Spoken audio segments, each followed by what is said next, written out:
Hey friends, welcome to The Chaotic Creative. I'm your host, Rachel D, and I'm super grateful that you clicked on the channel today.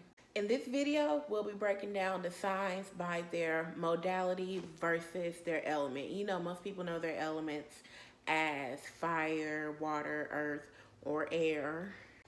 And I mean, that's all fine and dandy and whatnot, but I find it easier to break them down by modality. And when you're doing things by modality, you're breaking down the signs or elements as they move through time and evolve. Me personally, this gave me a clearer understanding when it came to zodiacs. And most people know their sun sign, but there are sun, moons, ascendants, and the rest of the planets that come into play. But since this is Learn As I Learn, we're going to kick them down like this. Starting off with cardinal signs. And with modalities, instead of them being broken up in 3, 6, 9, and 12, they're broken down as 4, 8, and 12. It's 3 groups of 4. Your cardinal signs are Aries, Cancer, Libra, and Capricorn. The cardinal signs correspond into the signs that are your initiators. They kick off each season that they are placed in. These are your CEOs, your inventors, the people, you know, your project starters, your idea givers. They are, let's just call them, for the sake of it, they're the sparks of the zodiac. All right, so let's kick it, and I'll be reading from my handy dandy flashcards. And I have a pretty good knowledge on them. I'm just kind of forgetful, you know. And I know it's not just me. Starting off, we have Aries. Aries is the first sign in the zodiac. It's also my sign. Fire Nation anyway. Aries rules the first house. It is, again, a cardinal sign. Baby boss represented as the ram in the zodiac. And there's so much reason for that. They are ruled by the planet Mars. They rule the first house in the birth chart. The mantra of Aries is, I am. They're known for being energetic, childish, yet like no nonsense, athleticism, expect to be bold in whatever area Aries is in your life. They have go energy. They're a bit impulsive. They live for the thrill. Jesus, they live for the thrill. And that's just, that's not even me just because it's my sign. Every Aries I know, even your most quiet ones, they are somehow on go. They love to be stimulated. They are the stimulants. Very passionate, definite competitive. They admit strength in any area or task that they tend to take on, and they take it on very seriously. The movers and the shakers, they are definitely here for the conquest. All about action, love to be on the go. They like to be in charge of several things at once. And like I said, they're also called the baby boss. So they tend to be super youthful, even in their older ages. On to some likes and dislikes, starting with the dislikes first. They hate being in restricted areas, stagnancy, lack of money, and impulsive spending. They do not like being in the mundane. And a bit impatient. Do not try to put these folks in the box because they on crack work out of it. They can be crybabies. And you know, when I brought up that ram thing, hard-headed, hard-headed, hard-headed, if you didn't get it. Will definitely go at something head first without thinking. Power trips. And you know, just bringing up that they're the first sign in the zodiac, they gotta be number one. And on that hand, they're great leaders. They emit positivity, super duper caring, that whole baby boss thing. Most of the time, you're feeling bad, they're gonna come up to you and want to swallow you. They definitely give off that baby feeling. Matter of fact, one of my nicknames given to me by family is Baby Rachel. And that's because I'm the third Rachel in my family, but you know, the youngest. And you know what? I'm a ride with that. They are determined. They are sometimes brutally honest. I honestly think that's a positive and a negative. Optimistic. So optimistic. Determined. If they say they're gonna go get it, they're gonna go get it. They are spontaneous and they love to take risks. Aries kicks off the spring season, as most people know in Western astrology. In Vedic, it is not. It starts in Pisces. So expect for wherever Aries is in your birth chart for there to be go-getter energy, okay? Aries rules the head and eyes area. So again, hot-headed analogy. And some great herbs for Aries are peppermint, ginger, and nettles. And before you just jump out and start taking stuff, please check with your provider, because y'all ain't finna say the chaotic sent y'all to do anything. Next, we have Cancer the Crab. I got a love-hate relationship for them things. The mantra for the Cancer is I feel. They are ruled by the moon. They rule the fourth house in the birth chart. They are the most empathetic. They are the mother of the zodiac as well. So also, while looking in your fourth house, we'll get into that later, but I'm going to go ahead and throw it out. That's where your motherly instinct is. Fourth house and wherever Cancer can be. Those that fall under here, again, very intuitive, family oriented, in tune with like the moon phases and whatnot. They are guarded, they are protective at the same time. Fight or flight when they get into their little moods, and we'll go into that in a little bit. They are sensitive to the environment and sensitive to the needs of others.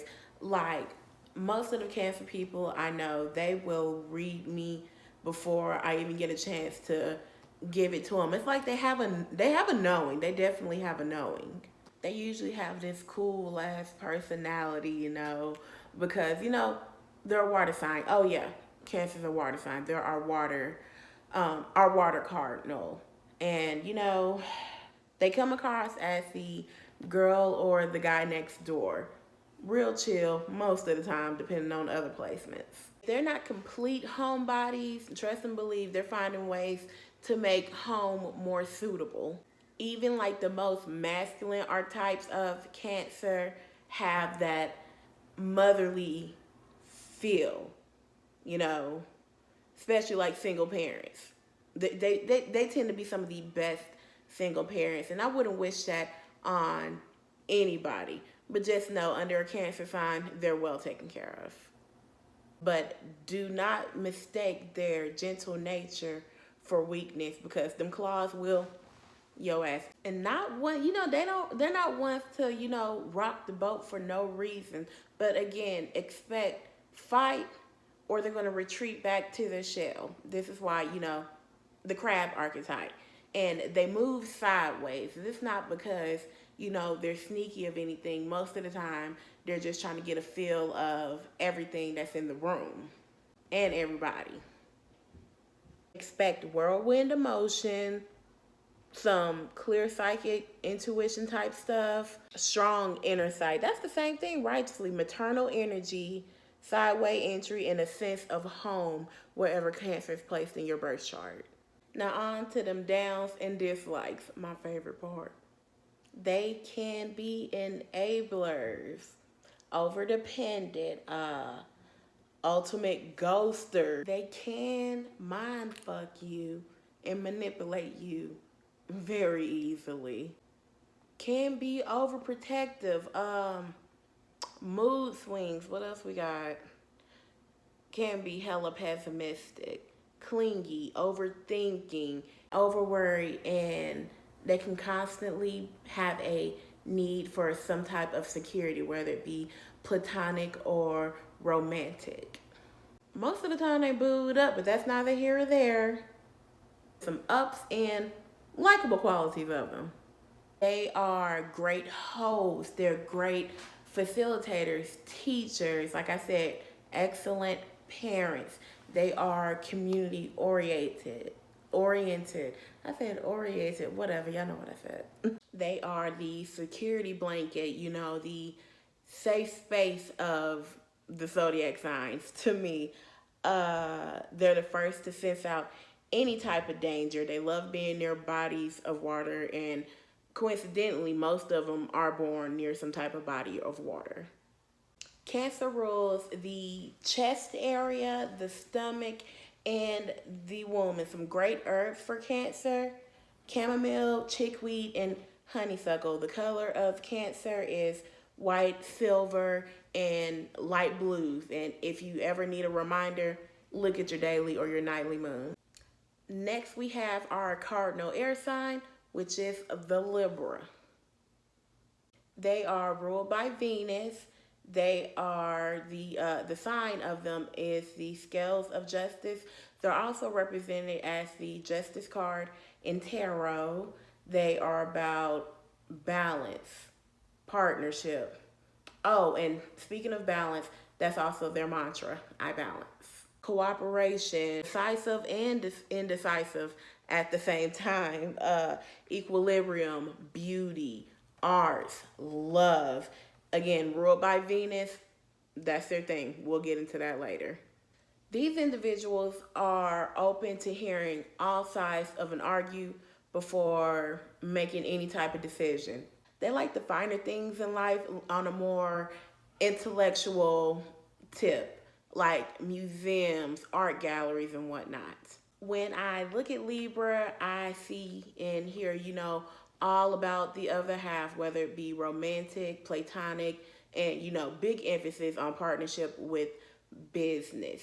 They want any and everything in their life to be organized. They want everything to be in order. So again, when you think of Libra, think justice, not justice again, but judge and order in the motherfucking court. Except for teamwork, discernment, beauty, partnership, and what else?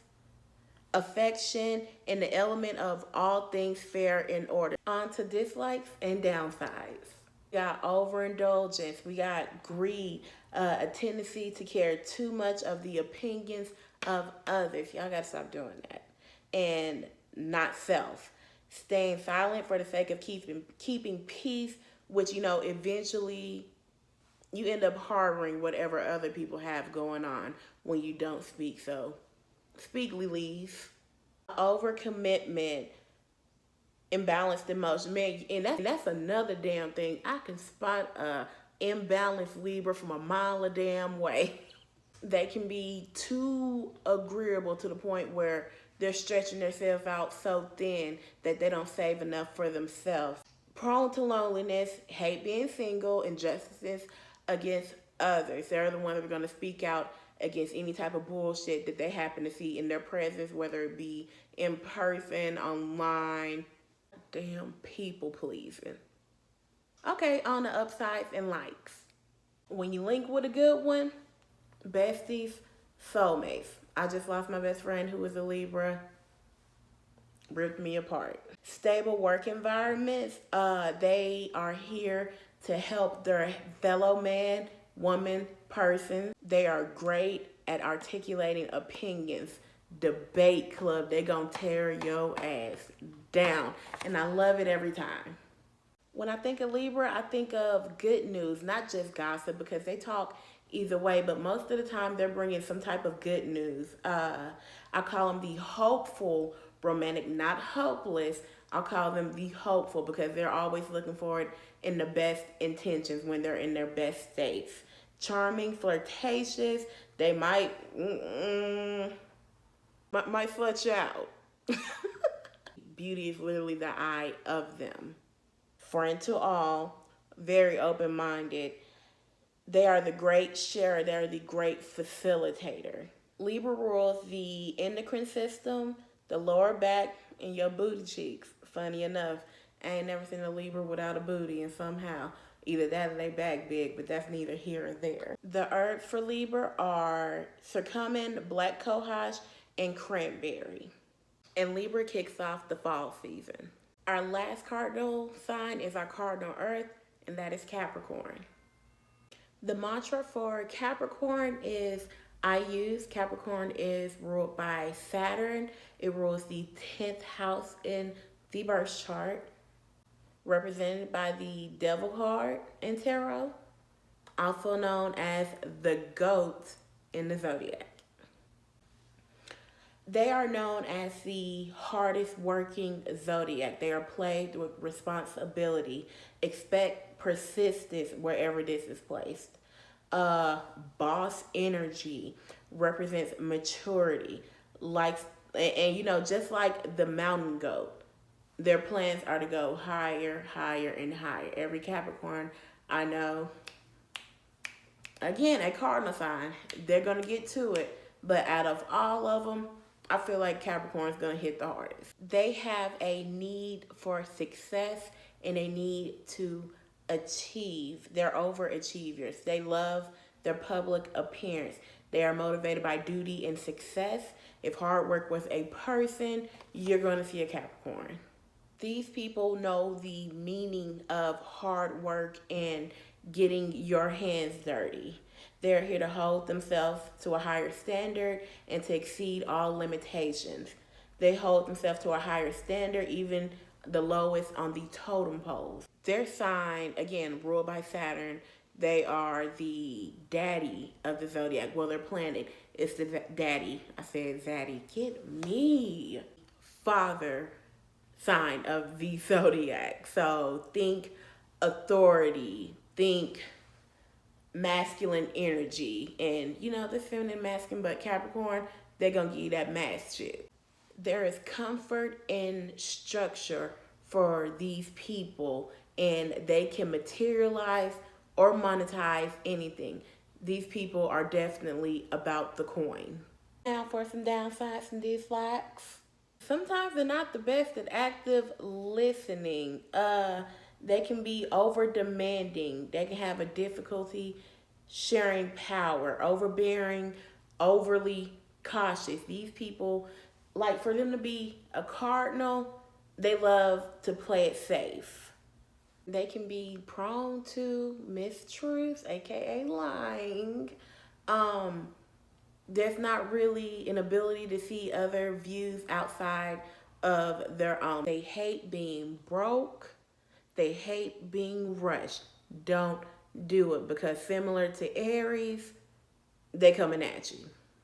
A difficulty seeing the brighter side of things, and have a tendency to, accept things out of complacement. If they don't see they can go anymore, they'll get real depressed. More unhealed parts of them are definitely opportunists. On to the upsides and the likes. They like dark humor. They love tradition, recognition. Show them that you appreciate them. Every Cancer I know is, hold on, I said Cancer, Capricorn. Actually, Cancer is the opposite of Capricorn, and we'll get into that later on. In a positive sense, they're ones to go, cardinal energy. They're up to go, they're up to grabs. And I know I got a homegirl that just got promoted within a month of working at her new job. So most of your Capricorns, they're going to take that leap if it's available. They tend to have stable careers. They are resourceful. They're great at self-mastery. They have that builder energy. They're visionaries. They're great at managing, and they're great on spotting inconsistency anywhere. And Capricorn is over the skeletal system, your bones, your joint, your teeth, and sometimes your skin. The herbs for Capricorn are turmeric, eucalyptus, and cat's claw. And that wraps up our cardinal signs. Now, on to fixed. Listen to the podcast at anchor.fm/RachelD or on Spotify.